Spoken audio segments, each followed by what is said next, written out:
یہ 30 سال سے جو ملک کو لوٹ رہے ہیں، جن کے پیسے باہر پڑے ہیں، جو کہ اربوں کھربوں پتی بن گئے ہیں جبکہ ملک مقروض ہو گیا ہے، یہ سارے جو آج اوپر بیٹھے ہوئے ہیں ان کو فائدہ ہوا ہے. اور ان کو فائدہ کس نے کروایا؟ ملک کی اسٹیبلشمنٹ نے.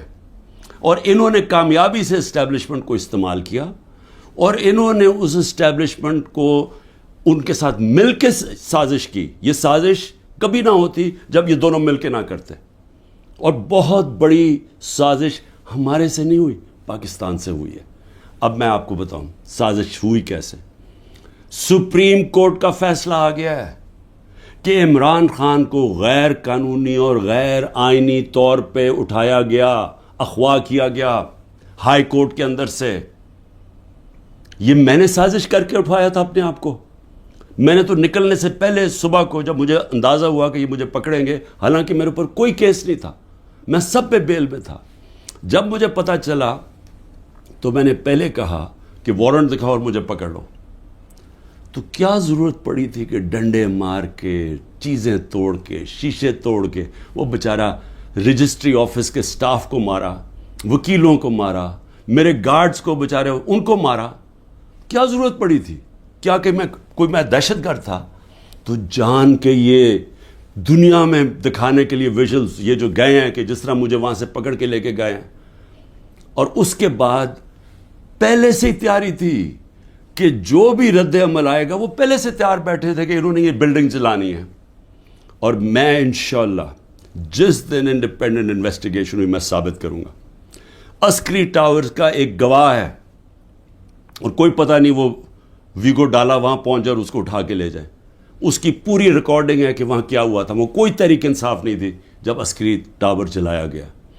اور کیا آج آئی جی پنجاب جو دندناتا پھر رہا ہے، کیا اس سے کسی نے نہیں پوچھ رہا کہ وہاں سے 2 گھنٹے لگ رہے ہیں، وہ لوگ آ رہے ہیں اور یا پروٹیسٹ کرنے کے لیے؟ کسی نے نہیں پوچھنا ان سے کہ جناب آپ کی پولیس کدھر تھی؟ ساری جگہ تو ٹیئر گیسنگ کر رہے تھے، ساری جگہ تو کھڑی تھی، ادھر کیوں نہیں گئی؟ اور کدھر گیا وہ CCTV کیمرہ؟ کیوں نہیں اس کی فوٹیج آئی سب کے سامنے؟ کیوں نہیں انڈیپینڈنٹ انکوائری ہوئی؟ کور کمانڈر گھر کی سازش تھی، اور انشاءاللہ یہ سازش آئے گی سامنے جب ہمارا موقف سنا جائے گا. میں نے انکوائری والوں کو بھی کہا جج دونوں طرف سن کے فیصلے کرتا ہے، ون سائیڈڈ فیصلے نہیں کرتا کہ ایک جج جوری ایکسیکیوشنر جناب آپ ہی فیصلہ کر لیں کہ جی یہی انہوں نے کیا اور ان کو پکڑ کے مارنا شروع کر دو، پکڑ کے لو اور ملٹری کورٹس بنا دو تاکہ کچھ چیز نکلے ہی نہ، جیسے مرضی سزا دے دو. تو میری اپنی قوم سے جو میں آج کہنا چاہتا تھا وہ یہ کہ اس کو جس طرح استعمال کیا گیا، یہ نہیں کہ انہوں نے تحریک انصاف کو پلان کر کے ختم کرنے کی کوشش کی ہے. یہ ہماری ڈیموکریسی ختم کر رہے ہیں. مجھے جو آج سوالوں سے چیز سامنے آئی وہ کیا تھی؟ مجھے کہتے جی آپ کے لوگ کیوں گئے وہاں، کنٹونمنٹ میں کیوں گئے، تو فلانی جگہ کیوں گئے، آپ نے پہلے سے تیار کیا ہوا تھا. میں نے ان سے پوچھا کہ جب مجھے کمانڈو ایکشن سے اٹھایا جا رہا ہے وہاں تو کدھر جانا تھا لوگوں نے پروٹیسٹ کرنے؟ تو اس کی باتوں سے مجھے یہ لگا کہ آپ کو پرامن احتجاج کرنے کی اجازت نہیں ہے کہیں GHQ کے سامنے یا کنٹونمنٹ کے سامنے. مجھے بتائیں آئین میں کدھر لکھا ہوا ہے؟ کہیں آئین میں لکھا ہوا ہے تو میں مانوں کہ میں نے قانون توڑا ہے. آئین میں لکھا ہوا ہے کہ آپ کا حق ہے، ہر پاکستانی کا حق ہے کہ جب ناانصافی ہو، سمجھ لیں ناانصافی کے خلاف آپ پروٹیسٹ کر سکتے ہیں پرامن طور پہ. یہ آپ کا آئین کا حصہ ہے. اور ناانصافی ہوئی تھی، سپریم کورٹ نے کہا کہ ناانصافی ہوئی ہے. سپریم کورٹ نے اپنے فیصلے میں کہا ہے کہ غیر آئینی اور غیر قانونی طور پہ عمران خان کو اٹھایا گیا. اور پھر جس طرح ذلیل کر کے مجھے اٹھایا گیا، تو کیا یہ بھیڑ بکریاں تھیں؟ یہ تحریک انصاف کے جو لوگ تھے وہ بھیڑ بکریاں تھیں، چپ کر کے بیٹھ جاتی؟ کیا انہوں نے غلط کیا تھا کہ اگر وہ پرامن احتجاج کے لیے نکلے تھے؟ جی وہ جو جیو فینسنگ میں وہاں بھی پہنچ گیا نا، وہ بھی ساروں کو جیلوں میں ڈال دیا. اس کا مطلب آپ یہ کہہ رہے ہیں کہ آپ ساری جگہ احتجاج اگر کر سکتے ہیں تو کریں، لیکن کہیں بھی کنٹونمنٹ کے اندر GHQ آپ اس کے سامنے احتجاج نہیں کر سکتے. آپ ذرا غور سے سمجھیں کہ اس کا مطلب کہ آپ نے کہا ہے کہ اگر وہ قانون توڑیں بھی تو وہ قانون سے اوپر ہیں. یہ مطلب ہو گیا نا اس کا. میرے اوپر ایک کیس کیا ہے کہ میں نے ملک سے غداری کی. ملک سے کیا غداری کی کہ جنرل فیصل نصیر کو میں نے کہہ دیا ڈرٹی ہیری, اور میں نے اس کو کہا کہ اس یہ ذمہ دار ہے میرے قتل کا کرنے کی کوشش پہ. اس کو کہا جی آپ نے ملک سے غداری کر دی. اس کو ملک سے غداری کہہ رہے ہیں. سو اس کا مطلب یہ کہ یا تو وہ جنرل فیصل نصیر قانون سے اوپر ہے, یا آپ نے اس کو لائسنس دیا ہوا ہے کہ وہ کسی کو قتل کر دے, یا تو یہ ہے مطلب. اور یا یہ کہ ہماری جرت کیسے پڑی, کہ ہم کوئی کمی ہے اس ملک میں, کیا ہماری کوئی حیثیت ہی نہیں ہے کہ میں اپنی ایف آئی آر نہیں کٹوا سکتا جو میرا ملک کا قانون مجھے حق دیتا ہے. بھئی مجھے سے وہ پہلی جے آئی ٹی میں پوچھتے جی خان صاحب آپ کے پاس پروف کون سے تھے کہ یہ فیصل نصیر نے کروایا. میں نے کہا آپ نے جو کوئٹہ میں 4 گھنٹے جو وہ قتل ہوا ہے وکیل, اس کے اوپر تفتیش کی تھی, کوئی ثبوت ملے تھے جب میرے اوپر 302 کا قتل کا پرچہ ڈال دیا. کیا جب ضلع شاہ جب مرا تھا تو 3 دن میرے اوپر 302 جب قتل کا پرچہ لگایا تھا, آپ نے تفتیش کی تھی؟ تو جب ایف آئی آر کا مطلب ہوتا ہے فرسٹ انویسٹیگیٹنگ رپورٹ, تو جب وہ تفتیش ہوگی تو پتہ چلے گا نا. تو میرا سوال یہ ہے کہ برطانیہ میں جو سب سے مقدس جگہ ہے وہ ہے prime minister house, 10 Downing Street. ہر دوسرے دن وہاں احتجاج ہوتا ہے, پرامن احتجاج ہوتا ہے. کبھی کسی نے اس کے اوپر روکا ہے؟ تو مجھے یہ بتائیں کہ جب رینجرز کو دیکھ رہے ہیں مجھے اٹھا رہے اور کمانڈوز, تو کیا لوگوں نے کدھر جانا تھا؟ احتجاج ہی کرنا تھا نا. سوال یہ کیوں نہیں پوچھتے کہ وہ لوگ جو 25 لوگوں کو گولیاں سے مارا گیا, وہ لوگ جن کی نوجوانوں کی ٹانگیں چلیں گی, 3 لوگوں کی ٹانگیں کٹی, جو بستر پہ ہے, جو کمر پہ گولی لگی پیرالائز ہو گیا, وہ کیا پاکستانی نہیں تھے؟ ان کا کوئی حقوق نہیں ہے, ان کا کوئی نام ہی نہیں لے رہا کہ جی کور کمانڈر ہاؤس جلایا. ہم سب اس کے ہم مذمت کرتے ہیں. میں نے اپنی ججمنٹ میں لکھا ہوا ہے چیف جسٹس نے کہ عمران خان کو جب پہلی دفعہ جب میں عدالت میں پہلی دفعہ مجھے پتہ چلا کہ ہوا کیا ہے, میں نے اسی وقت مذمت کی.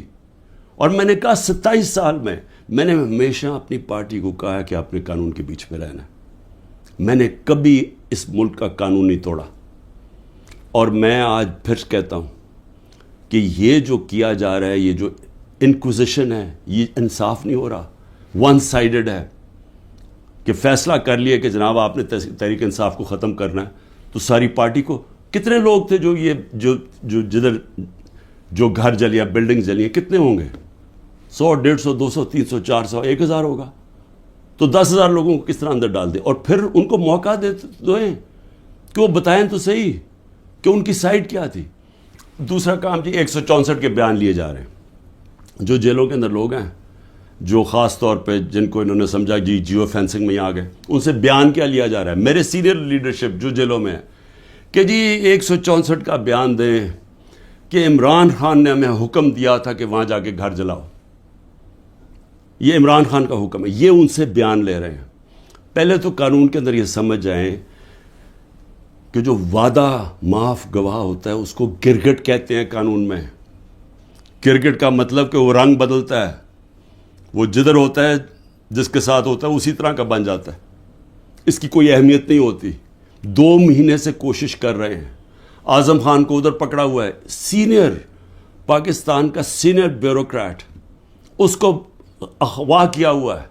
اس سے پوچھ رہے ہیں کہ عمران خان کے خلاف کوئی بیان دو, کوئی 164 کا وعدہ معاف گواہ, اور لوگوں کے اوپر پریشر ڈال رہے ہیں جس کو پکڑا ہوا کہ جی اس کے خلاف بیان دو. میری جو بھی یہ لوگ لگے ہوئے کر رہے ہیں, میں صرف ان کو ایک پیغام دینا چاہتا ہوں کہ اس ملک کا سوچیں, اس کو تباہ نہ کریں. یہ جو آپ کرنے جا رہے ہیں کہ سب سے بڑی پارٹی جو اکثریت پبلک جس کے ساتھ کھڑی ہے, اور اکثریت کا مطلب 70-80% پبلک آج جس کے ساتھ کھڑی ہے, اس کو عمران خان کو ختم کرتے کرتے ملک کی جمہوریت, ملک کی آزادی, ملک کی ادارے, ملک کا آئین, اس سب کو آپ ختم کرتے جا رہے ہیں. اور اس سے قومیں بچتی نہیں ہیں, خاص طور پہ جو اخلاقیات ختم کر رہے ہیں. ساری morality ختم ہو گئی ہے. کیئر ٹیکر گورنمنٹ پہ وہ بیٹھے ہوئے ہیں, وہ ٹی وی پروگرام پہ کہہ رہے ہیں, ٹی وی پروگرام کے شرم بھی نہیں آ رہی کہ کیئر ٹیکر کا مطلب ہوتا ہے غیر جانبدار, نیوٹرل. وہ کہہ رہے ہیں جی ہم نے بانٹا تھا کہ اس کو اتنے نمائندے اے این پی کے آئیں گے, اتنے جے یو آئی کے آئیں گے اور اتنے فلانے کے آئیں گے. تو یہ تو یعنی اگر ہماری, مجھے افسوس ہے عدالتوں میں بڑا پریشر ہے, لیکن اسی کے اوپر سو موٹر ایکشن لیں کہ کیسے کیئر ٹیکر گورنمنٹ ہو سکتی ہے جو کہ تینوں پارٹیز کی بن گئی ہے. ہم اپنی گورنمنٹ گرا رہے ہیں, آئین کے مطابق کیئر ٹیکر آنا ہے, یہ آ کے بیٹھ گئے اور ہر قسم کی کرپشن ہو رہی ہے. آج کوئی فکر نہیں پڑی نیب کو کہ کرپشن کدھر ہو رہی ہے, کوئی ایف آئی او کو فکر نہیں ہے. ملک کھلے عام کرپشن ہو رہی ہے آج, اور صرف لگے ہوئے ہیں کہ جی کسی طرح اس پارٹی کو ختم کریں. تو میں صرف ایک تو یہ کہنا چاہتا تھا آج کہ میرا یہ جو ہوا ہے آج تفتیش, مجھے حیرت ہوئی کہ وہ یہ, بلکہ وہ ان کے ایسے وہ بول رہے تھے جیسے کہ آپ احتجاج بھی کرنا آپ کے لیے آپ نے کوئی غداری کر رہا ہے ملک کے ساتھ, تو پھر جمہوریت ختم کر دیں, کہہ دیں مارشل لا لگ گیا, کہیں کہ پھر جناب جو مرضی وہ فیصلہ کریں گے وہ کریں گے. لیکن جمہوریت کے اندر ہمارا حق ہے کہ ناانصافی جب ہمارے سے ہوتی ہے اور سپریم کورٹ نے کنفرم کیا تو اس کے بعد ہمارا رائٹ ہوتا ہے پرامن احتجاج. اور میں پھر سے کہتا ہوں کہ جن لوگوں نے جلایا تھا کور کمانڈر گھر یا جو بھی جلائی ہیں بلڈنگز, ان سب کے اوپر ایکشن لینا چاہیے.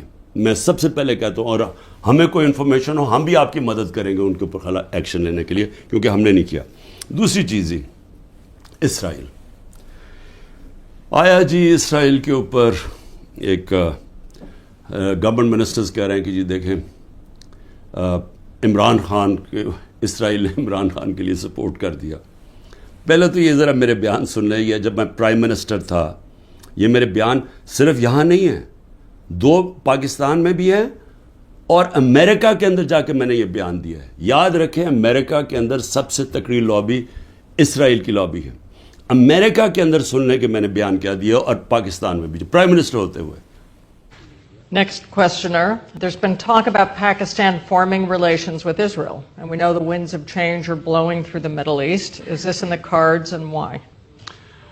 I'm afraid I don't know where this has come from. It's not.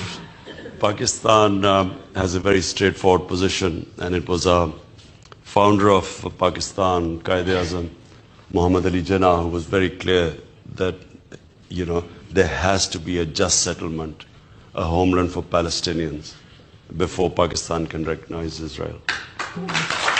جو بھی کوئی ملک کرے, ہمارا تو موقف بڑا کلیئر ہے, اور ہمارا موقف قائد اعظم محمد علی جناح نے 1947 میں کلیئر کر دیا تھا, 1948 میں, کہ ہم اسرائیل کو کبھی تسلیم نہیں کر سکتے جب تک فلسطینوں کو ان کا حق نہیں ملتا, ان کو ایک جسٹ سیٹلمنٹ نہیں ہوتی.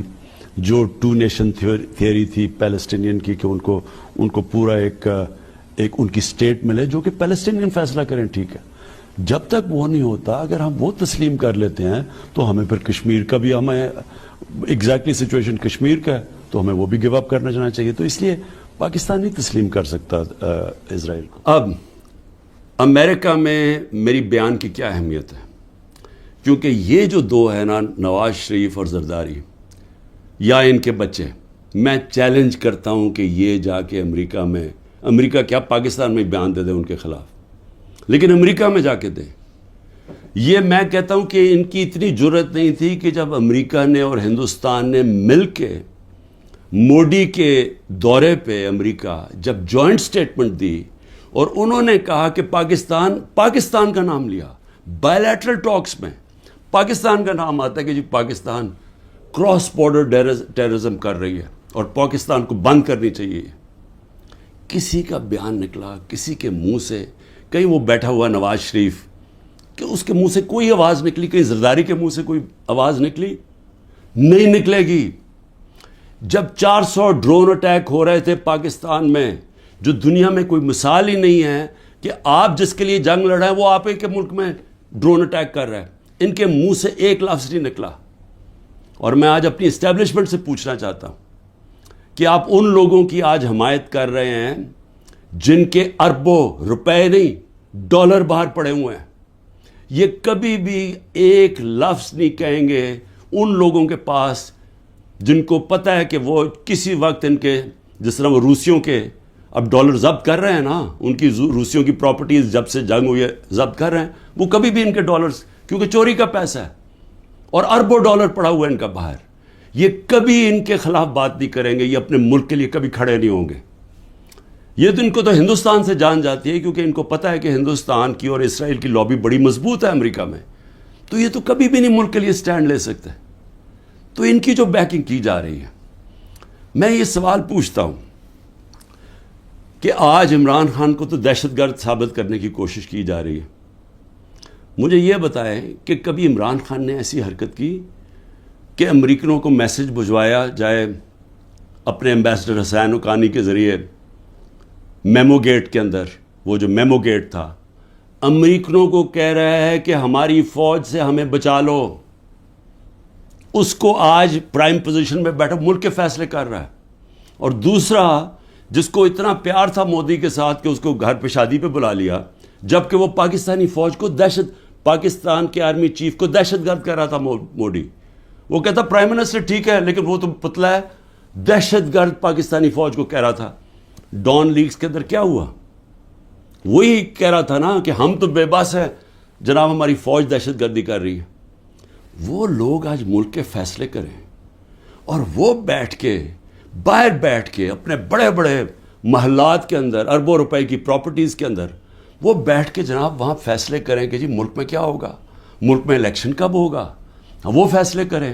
اور یہاں کیا نظر نہیں آ رہا ہماری اسٹیبلشمنٹ کو؟ آپ کو نظر نہیں آ رہا کہ یہ کر کیا رہے ہیں اس ملک کے ساتھ؟ کیا ان کا انٹرسٹ ہے پاکستان سے؟ کیا جب مشکل پڑی یہ ملک سے باہر نہیں بھاگے؟